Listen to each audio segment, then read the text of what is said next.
Defending champions ಆದ ನಮ್ಮ R C B ಅವರು ಇನಾಗ್ರಲ್ ಮ್ಯಾಚ್ನ ಕನ್ವಿನ್ಸಿಂಗ್ ಆಗಿ ವಿನ್ ಆಗಿದ್ದಾರೆ. As usual chase master king Kohli ಅವರು ಕೊನೆ ತನಕ ಇದ್ದು ಗೆಲ್ಸ್ಕೊಟ್ಟಿದ್ದಾರೆ. ಅವರಂತೂ ಏನು ಟಚ್ಚಲ್ಲಿದ್ರು ಗುರು ಇವತ್ತಂತೂ. ಇಶಾನ್ ಮಲಿಂಗ್ಗೆ ಒಂದು ಲಾಫ್ಟೆಸ್ಟ್ ಸ್ಟ್ರೈಟ್ ಡ್ರೈವ್ ಹೊಡಿತಾರೆ ಗೊತ್ತಾ, ಅದಂತೂ ಪರ್ಫೆಕ್ಟ್ ಟೈಮಿಂಗ್. ಆ್ಯಂಡ್ ಅದನ್ನು ನೋಡಿ ನನಗಂತೂ ಅನಿಸ್ತು vintage Virat Kohli is back ಅಂತ. ಆ್ಯಂಡ್ ಹಾಗೆಯೇ ಲೋಕಲ್ ಲ್ಯಾಡ್ ನಮ್ಮ ಬೆಂಗಳೂರು ಹುಡುಗ ದೇವದತ್ ಪಡಿಕ್ಕಲ್ ಅವರು ಅದ್ಭುತವಾಗಿ ಫೌಂಡೇಶನ್ ಹಾಕೊಟ್ಟಿದ್ರು. ಅವರು ಸೈಯದ್ ಮುಷ್ತಾಕ್ ಅಲಿ ಟ್ರೋಫಿಲಿ ಏನು ಫಾರ್ಮಲ್ಲಿದ್ದರೋ ಅದೇ ಫಾರ್ಮ್ನ ಇಲ್ಲೂ ಕಂಟಿನ್ಯೂ ಮಾಡ್ತಾ ಬರ್ತಾ ಇದ್ದಾರೆ.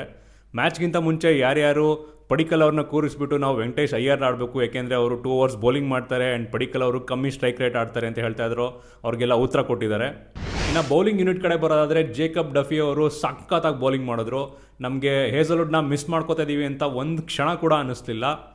ಐ ಥಿಂಕ್ ಅವರು IPL ಹಿಸ್ಟ್ರಿನೇ 3rd ಬೌಲರ್ ಆಗ್ತಾರೆ 3 ವಿಕೆಟ್ಸ್ನ ಡೆಬ್ಯೂ ಮ್ಯಾಚಲ್ಲಿ ತೊಗೊಳಕ್ಕೆ. ನನ್ನ ಪ್ರಕಾರ googly moment of the match ಯಾವುದಪ್ಪ ಅಂತ ಅಂದರೆ ಸಾಲ್ಟ್ ಅವರು ಇಶಾನ್ ಕಿಶನ್ದು ಕ್ಯಾಚ್ ಹಿಡಿದಿದ್ದು. ಏನಕ್ಕೆ ಅಂದರೆ ಆ ಟೈಮಲ್ಲಿ ಇಶಾನ್ ಕಿಶನ್ ಅವರು 80sಲ್ಲಿದ್ದರು. ಅವ್ರು ಕ್ಯಾಚ್ ಏನಾದ್ರು ಹಿಡಿಲಿಲ್ಲ ಅಂದಿದ್ರೆ ಅವ್ರು ಪಕ್ಕಾ ಸೆಂಚುರಿ ಹೊಡಿತಾಯಿದ್ರು. ಆ್ಯಂಡ್ ಈವನ್ SRH ಕೂಡ 230 ಹೊಡೆಯೋದಂತೂ ಗ್ಯಾರಂಟಿ ಆಗಿತ್ತು. ಅದಕ್ಕೆ ಈ ಮೊಮೆಂಟು ನನಗೆ googly moment of the match ಅಂತ ಅನಿಸುತ್ತೆ. ಇನ್ನು ನೆಗೆಟಿವ್ಸ್ ಕಡೆ ಬರೋದಾದರೆ ಆ ಥರ ಮೇಜರ್ ನೆಗೆಟಿವ್ಸ್ ಅಂತ ನನಗೇನು ಕಾಣಿಸ್ತಿಲ್ಲ.